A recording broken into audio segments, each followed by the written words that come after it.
Bhojpuri star channel को अगर आपने सब्सक्राइब नहीं किया तो भी सब्सक्राइब करो और बेल की आइकन की घंटी को दबा दो ताकि हमारी नई वीडियो आप तक पहुंच सके।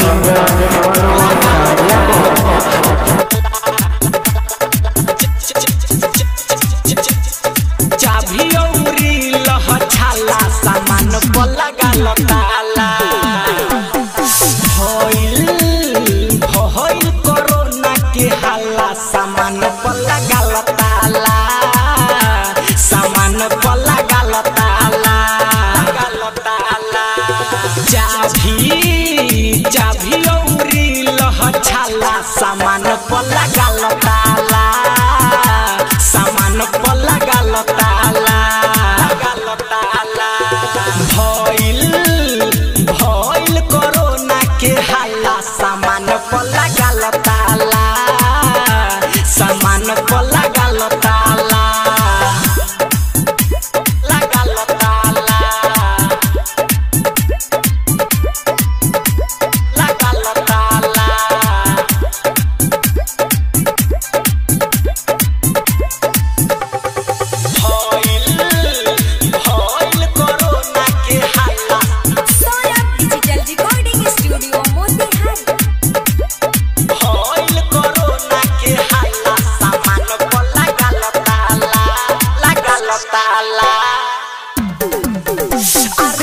बीमारी फैली है चमरा के थैली में कबहू न जाई गोरी कही ले बात हम साचे है जल्दी से ले लेना तो देख ली तोर भाई गोरी कितनो बीमारी फैली है चमरा के थैली में कबहू न जाई गोरी कही ले बात हम साचे है जल्दी से ले लेना तो देख ली तोर भाई गोरी पाला हटा हाथ के मारी के पाला सामान को लगाव ताला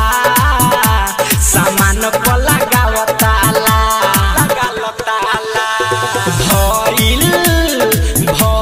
कोरोना के हाला सामान को लगा लो ताला सामान को लगा लो ताला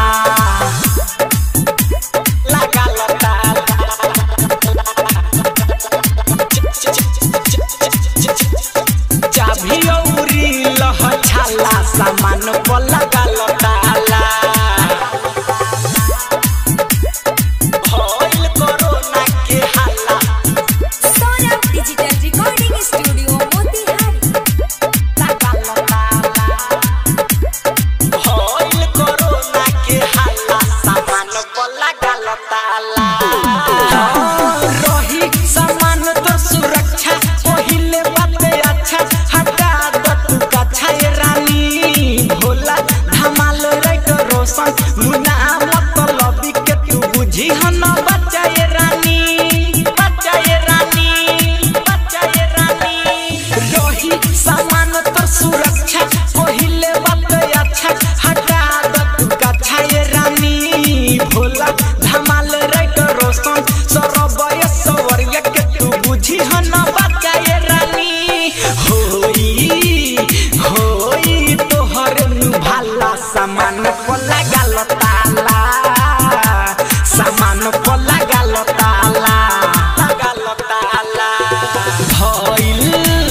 कोरोना के हाला सामान को लगा लो ताला